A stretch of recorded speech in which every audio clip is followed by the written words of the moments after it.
Dios les bendiga, bienvenidos a la clase número 13 de personajes bíblicos. En este caso estaremos observando la vida del papá terrenal de Jesús. Estamos hablando de José, el esposo de María. Y aquí tenemos unos datos principales, ¿verdad? O generales de José en su separata. Entre ellos habla que su procedencia es Nazaret, Belén. La genealogía se ha registrado en Belén. Tuvo que viajar hasta esa ciudad de Nazaret con motivo del empadronamiento ordenado por Augusto César. Eso lo vemos en Mateo 1:16 y Lucas 2:4. En Mateo 1:16 ahí dice: y Jacob engendró a José, marido de María, de la cual nació Jesús, llamado el Cristo. Aquí se ve justamente la vida de José, ¿verdad? Este Jacob no es el que nosotros conocemos, estamos hablando de otro Jacob. Pero si usted lee todo el capítulo 1, en los primeros 16 versículos encontramos la genealogía de Jesús que termina con José, del que nosotros estamos hablando ahorita. Alguna ocupación que él tenía era que era carpintero. Familiares que él tenía eran su esposa, ¿verdad? María, sus hijos Jesús, Jacob, José, Judas, Simeón, y eso lo vemos en Marcos 13 del 55 al 56 y Marcos 6:3.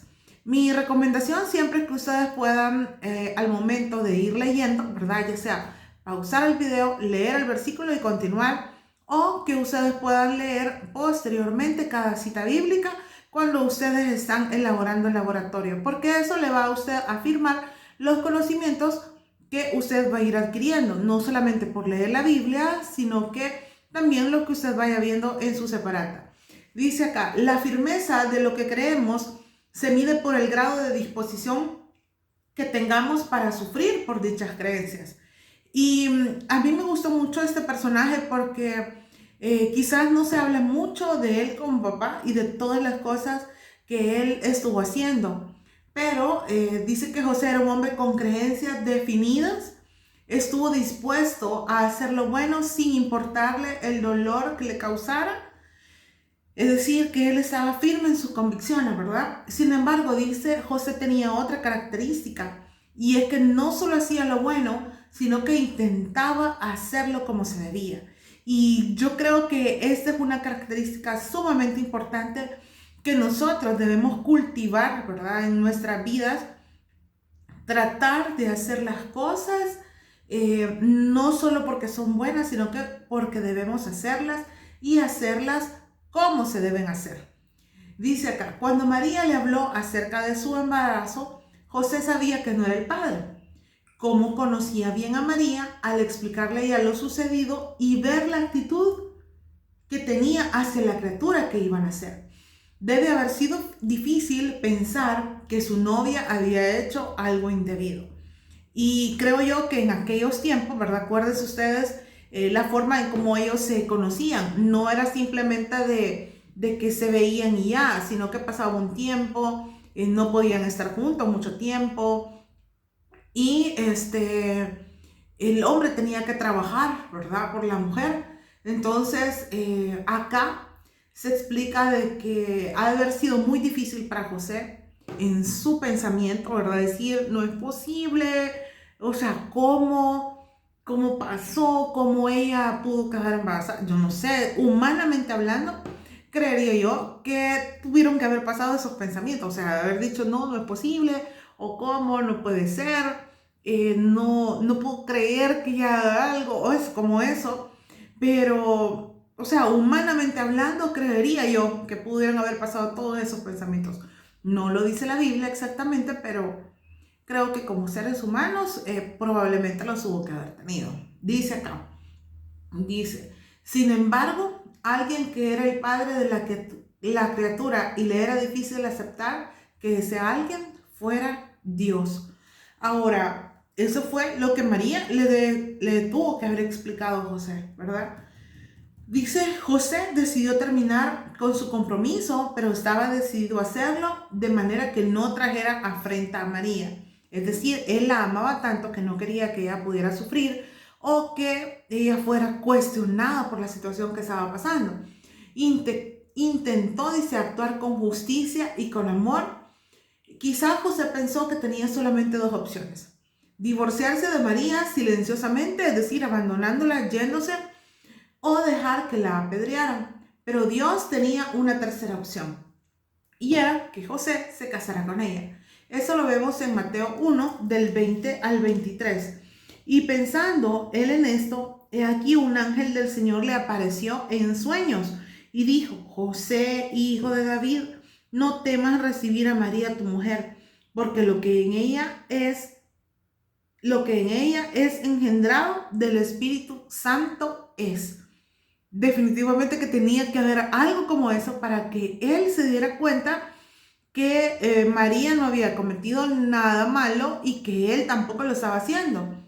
Dice acá: a José no se le ocurrió, pero a Dios a menudo nos muestra que tenemos más opciones de las que podemos pensar.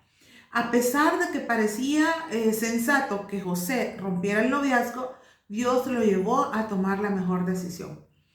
Dice: cuando nuestras decisiones afectan la vida de otros, siempre debemos apelar a la sabiduría de Dios. Totalmente de acuerdo con esta expresión, porque creería yo que cuando nosotros tomamos decisiones que afectan a las personas que amamos, mejor consultémoslo con el Señor. Yo creo que a veces el matrimonio se vuelve un poco difícil, un poco complicado, tal vez alguna situación, pero no podemos tomar acción, ¿verdad? Y hacer algo sin antes consultarle a Dios, ponerlo en oración y decirle: Señor, ayúdame en esta situación. Quiero hacer las cosas de la mejor manera, no quiero fallarte a ti, no quiero fallarle a mi familia. Y yo creo que ahí Dios nos revela y nos dice qué es lo que nosotros debemos de hacer. Él lo va a poner en nuestro corazón, lo hace a través de la palabra, lo hace a través de otras personas, pero Dios siempre va a querer que nosotros hagamos las cosas de la mejor manera. Dios le envió un mensajero para confirmar lo que le decía María y abrir un nuevo camino de obediencia para José: aceptar a María como su esposa. Dice: José, su marido, como era justo y no quería infamarla, quiso dejarla secretamente. Y pensando él en esto, ¿verdad? El versículo que acabamos de leer acá, en esto, dice: aquí un ángel del Señor se le apareció en sueños y le dijo: José, hijo de David, no temas recibir a tu mujer, porque lo que en ella es engendrado del Espíritu Santo es. Eso lo vemos en Mateo 1, del 19 al 20, que es el que acabamos de leer. El matrimonio judío constaba de 3 pasos importantes. Primero, las dos familias se ponían de acuerdo en la unión. Esta información la vamos a ver así de manera general, ¿verdad? Se puede explicar quizás mejor en alguna otra materia como geografía y costumbres, pero vamos a tocar detalles importantes porque nos interesa tener un poquito de contexto con respecto a lo que estaba pasando con María y con José. Dice: segundo, esto se daba a conocer públicamente. En ese momento la pareja estaba comprometida oficialmente. El noviazgo, llamado en el texto desposorio, era considerado una unión que podía ser disuelta solo por la muerte o el divorcio, o también por causa de fornicación. O sea, ese compromiso era como que si ya casi estuvieran casados, ¿verdad? Porque dice que solo se podía disolver de esas dos formas. Tercero, la pareja se casaba y comenzaba a convivir. Al estar comprometidos María y José, la aparente infidelidad de María conllevaba un estigma social severo. De acuerdo a las leyes civiles judías, José tenía el derecho de divorciarse y las autoridades judías podían apedrear a María hasta la muerte. Eso lo vemos en Deuteronomio 22, 23, 24. Es algo que ustedes pueden leer posteriormente. Dice: José obedeció a Dios, contrajo matrimonio con María. Eso lo vemos en el 1:24, donde dice: y despertando José del sueño, hizo como el ángel del Señor le había mandado y recibió a su mujer y respetó su virginidad hasta que la criatura nació. Eso lo vemos en el 1:25. Pero no la conoció hasta que dio a luz a su hijo primogénito y le puso por nombre Jesús. De modo que el niño nació como si fuera hijo de José, ¿verdad? Eso se ve así establecido porque así quedó ya establecido. Definitivamente que Si María y José se casaron, Jesús era el hijo de José. Junto con María y por orden del edicto de Augusto César, José salió de Nazaret y recorrió 112 kilómetros hasta la aldea de Belén, muy cerca del tiempo en el que iba a nacer el niño. De verdad que recorrer, ¿verdad? Yo creo que a veces 1 kilómetro, 2 kilómetros, 3, 4, 5, quizás lo mucho que nosotros hayamos recorrido. Y así en extremo quizás cansancio para algunos, o algunos otros tal vez estaban acostumbrados a hacerlos, pero para ellos, ella estaba embarazada, fue una situación muy difícil y la que ellos tuvieron que pasar, porque era a pie todo, ¿no? Entonces iban descansando, ¿verdad? En los animalitos en los que ellos podían ir y que les podían ayudar a llevar su carga. Pero 112 kilómetros hasta la aldea de Belén, creo yo que es bastante importante que nos demos cuenta del esfuerzo, ¿verdad?, que ellos estuvieron haciendo para eso.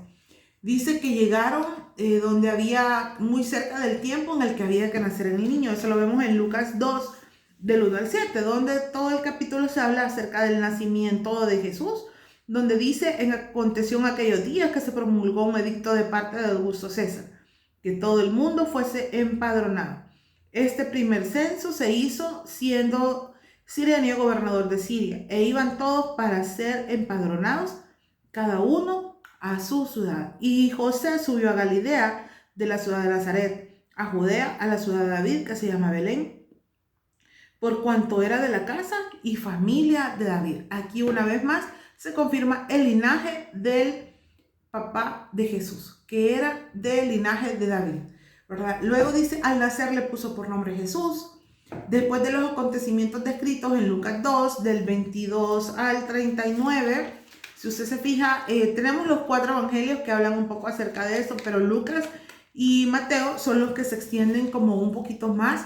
Y es muy interesante, ¿verdad?, que de vez en cuando nosotros podamos leerlo para que nosotros podamos tener un mejor panorama.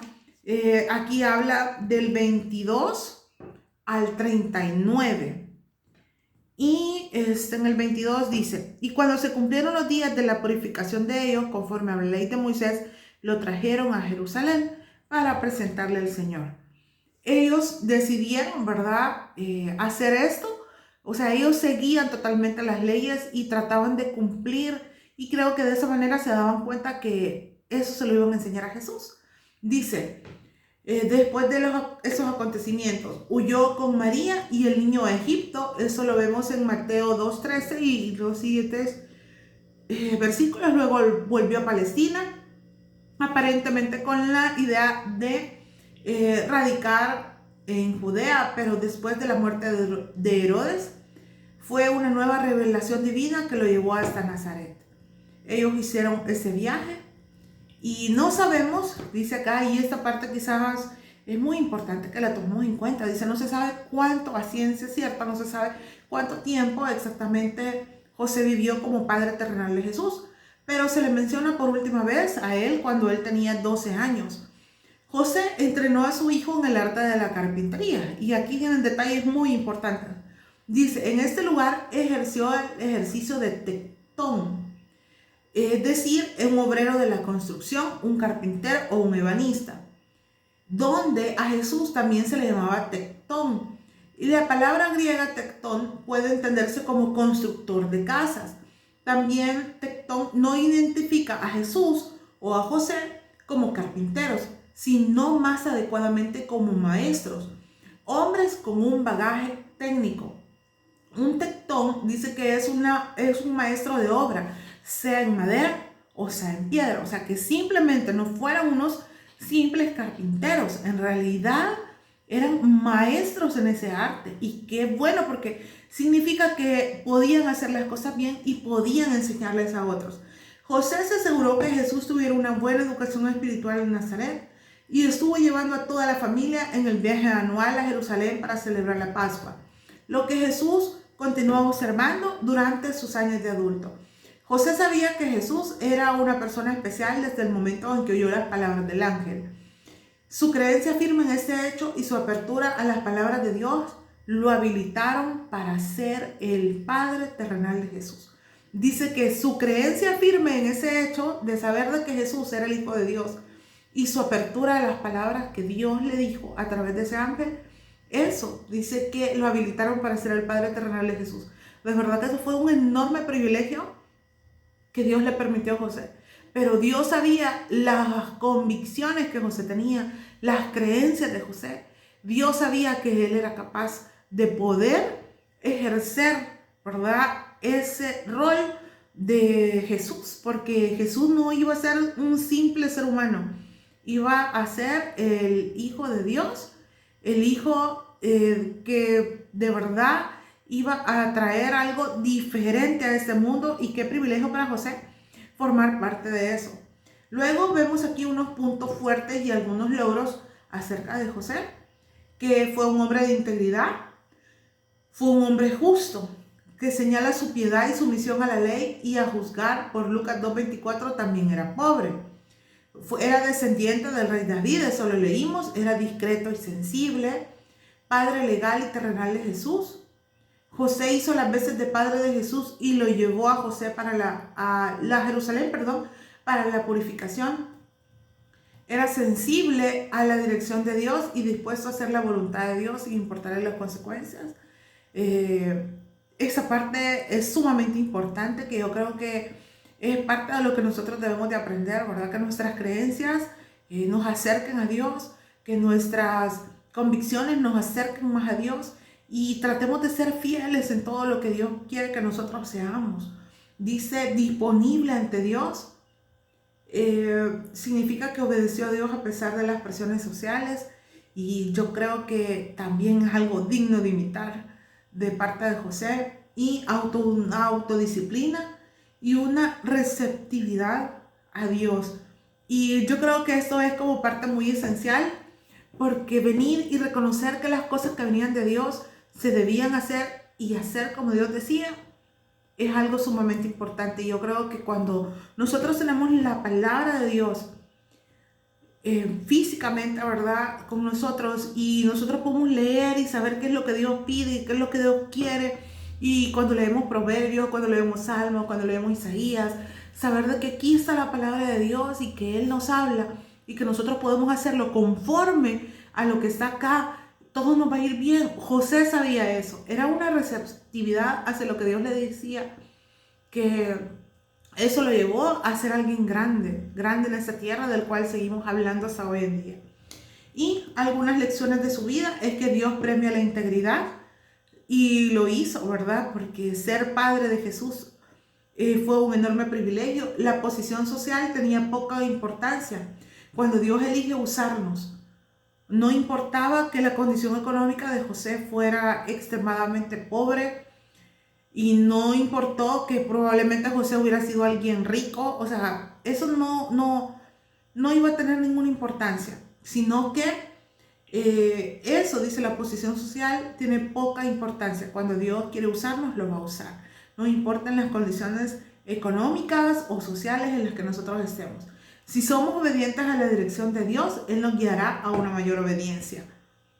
Totalmente verdadero esto, ¿verdad? Porque cuando somos obedientes a Dios, de verdad que, aunque nos cueste un poco, porque sí, no es fácil a veces nosotros decir, ay, es que Dios dice que tengo que amar a mis enemigos, y ay, que me cuesta con un vecino que, aunque nosotros no nos consideramos sus enemigos, a veces ellos sí nos consideran sus enemigos, o amar a un familiar que de verdad nos ha hecho tanto daño, pero que Dios, ¿verdad? Que Dios quiere que nosotros amemos a nuestro prójimo, y nuestro prójimo son todos los que nosotros tenemos cerca, y cuanto más a nuestra familia. Entonces dice que si nosotros somos obedientes a lo que Dios dice, Él nos va a guiar a una mayor obediencia. Los sentimientos no son medidas adecuadas de las acciones buenas o malas, ¿verdad? Significa que nosotros decidimos en realidad cómo sentirnos, cómo eso va a afectar nuestras vidas, cómo nosotros vamos a llevar todo. Podemos tener una mala noticia, pero mi actitud hacia eso, mi dependencia de Dios, me va a indicar, ¿verdad?, que yo voy a tomar buenas decisiones y a seguir confiando en Dios y a seguir conociendo que Dios tiene algo bueno preparado para mí en el tiempo y en el momento perfecto. Luego dice, con frecuencia se nos plantea la pregunta acerca de que Jesús tuvo o no tuvo hermanos carnales o de sangre. Aunque la Biblia afirma claramente que los tuvo, la Iglesia romana dice que donde la Biblia dice hermanos, debe entenderse por primos o parientes próximos, porque según ellos, en arameo, el idioma hablado en las tierras bíblicas en tiempos de Jesús, no existe diferencia entre primos y hermanos. Olvidando que el Nuevo Testamento, y este detalle es sumamente importante, no fue escrito en arameo, sino que ni siquiera fue en hebreo, sino que fue en griego, un idioma que es muy preciso en sus términos. A continuación presentamos algunas precisiones sobre este punto. Y créame que es importante, ¿verdad?, que nosotros podamos conocer algunas palabras que nos van a indicar cosas fundamentales para nuestro aprendizaje y nuestro conocimiento. Por ejemplo, dice, algunas referencias explícitas a hermanos de Jesús que aparecen en 10 textos del Nuevo Testamento. En todos ellos la palabra que se usa es adelphos, del cual se usa en otras partes del Nuevo Testamento con una gran variedad de sentidos, desde hermanos de padre y madre hasta hermanos de religión y de raza. Sin embargo, por el contexto de una relación familiar en que aquí aparecen, no cabe duda de que se están refiriendo a hermanos de sangre. Yo creo que esto es algo, un punto muy de discusión, si José, ¿verdad? Obviamente el punto es si María tuvo más hijos, pero si María tuvo hijos, son hijos de José. Entonces el punto es si José tuvo más hijos. Es decir, que si tuvo más hijos con María, ellos se convertirían en hermanos de Jesús, terrenalmente hablando, ¿verdad? Aunque sabemos que Jesús espiritualmente es nuestro hermano, ¿verdad? Porque es hijo de Dios y nosotros también somos hijos de Dios. Entonces, en este punto dice, etimológicamente la palabra misma, adelfos, significa a de un mismo. Y delfos, que significa vientre, es decir, de un mismo vientre, ¿verdad? ¿Habrían sido tan descuidados los escritores del Nuevo Testamento en usar esta palabra si acaso no hubiesen tenido bien claro lo que estaban diciendo? Créanme que muchas veces nos vamos a encontrar con ese punto, ¿verdad? Obviamente de discusión, y no nos interesa discutir, ¿verdad? Nos interesa saber lo que dice la Biblia, lo que aclara la Biblia. En eso nosotros tenemos que basarnos. Dice que hay que tener en cuenta que las citas son de los libros de Mateo, Marcos, Lucas, lo que escribió Juan y lo que ha escrito Pablo. Y son muchas, demasiadas como para suponer que todos ellos estuviesen usando en forma inapropiada la palabra adelfos. Hay que notar también que Gálatas fue escrita alrededor del 49, Primera de Corintios cerca del 54 y Mateo y Marcos no después del año 60. ¿Estarían tan equivocados estos autores habiendo escrito tan cerca de los hechos mismos? ¿Pudo un genio intelectual como Pablo, el prolijo autor de la doctrina cristiana, haber fallado o haber sido impreciso en un punto tan vital? Pues yo creo que no. Lo que dice la Biblia es lo que es. Y algunas personas lo que tratan es de hacerlo, ¿verdad?, ver diferente para su conveniencia, para algo más que ellos quieran enseñar y agregar. Y es justo lo que viene para acá. Y este párrafo es muy interesante que podamos analizarlo y darnos cuenta qué es lo que sucede con María y José y sus otros hijos. Hay otros dos textos que insinúan que María pudo haber tenido otros hijos después de Jesús. Lucas 2:7 habla de Jesús como del hijo primogénito, no del unigénito. Es decir, cuando es primogénito es que fue el primero. Si se habla de un primero es porque a continuación tienen que haber por lo menos un segundo. Por su parte, Mateo 1:25 no solamente emplea el mismo término primogénito, sino que enfáticamente dice que José y María no tuvieron relaciones sexuales hasta que María dio a luz a su primer hijo, que es como que se puede parafrasear este versículo 4. Si no las tuvieron hasta aquí, nada impide que las tuvieran después, ¿verdad? La preocupación por negar que María haya podido tener otros hijos aparece recién en el siglo IV, cuando Epifanio apoya la doctrina de los hermanos de Jesús que eran hijos de un matrimonio anterior de José. ¿Se pueden imaginar? O sea, estamos hablando de historia, ¿verdad? Eso no está en la Biblia. Dice acá que para José estaba bien tener relaciones sexuales, pero no para María. Creo que no hubiera sido como lo adecuado, basado en los principios judíos para casarse. Dice, esa doctrina ha sido apoyada por la Iglesia Ortodoxa. Siendo esto fuese verdad, habría que explicar además qué pasó con estos niños durante la huida a Egipto. Por lo demás, el contexto de estos versículos no permite suponer la existencia previa a la familia de otros niños, aparte del primero que fue Jesús. Y es como muy lógico, o sea, si José hubiera tenido otros hijos, ¿por qué no los llevó al momento, verdad? Los anduvo cargando, los anduvo llevando, o sea, ¿por qué no lo hizo? Entonces, dice que un siglo después, Jerónimo, el autor de la Vulgata, elabora la tesis de que estos personajes eran primos y no hermanos de Jesús a partir de una complicada elucubración, que esto significa que es un pensamiento, reflexión o hipótesis que es producto de la meditación. Obviamente, ¿verdad? Para querer cambiar las cosas, pues sí, la gente tiene que estar analizando, pensando cómo puede ser una u otra cosa. Y aquí se habla de 4 puntos importantes, que es bueno leerlos y escucharlos, pero que dice que si estas suposiciones fueran ciertas, todavía queda el problema sin resolver de José, Simón y Judas, así como el de otras hermanas no individualizadas. En el fondo es que a la iglesia romana siempre ha sido maestra en buscar pretextos para hacerle decir a la Biblia lo que la Biblia no dice. Y créame que lo que sigue de ahí para allá en su separata, que les recomiendo que se pueda continuar leyendo, es muy importante que nos demos cuenta que tenemos citas que respaldan que Jesús tuvo más hermanos. Y hay citas que nos muestran, citas bíblicas que nos muestran que José fue un buen padre para Jesús también. Entonces, a veces las personas quieren cambiar la historia, quieren cambiarla, pero lo que no vamos a cambiar es lo que dice la palabra de Dios. Y lo que dice la palabra de Dios es lo que nosotros debemos de creer. Gracias por llegar hasta acá. Que Dios le bendiga.